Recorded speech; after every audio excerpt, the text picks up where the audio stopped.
আমি বিজি, আমি এখানে আছি, আমি ওখানে আছি, আমি শুয়ে আছি, আমি কাইত হয়ে আছি, আমি ঘুমিয়ে আছি, আমি স্কুলে আছি, আমি বাথরুমে আছি।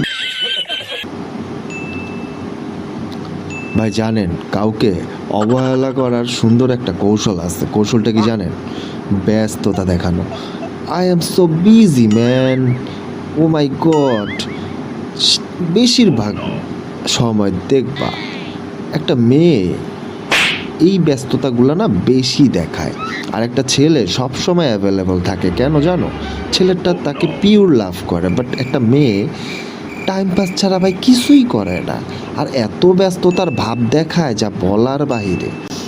আমি বিজি, আমি এখানে আছি, আমি ওখানে আছি, আমি শুয়ে আছি, আমি কাইত হয়ে আছি, আমি ঘুমিয়ে আছি, আমি স্কুলে আছি, আমি বাথরুমে আছি।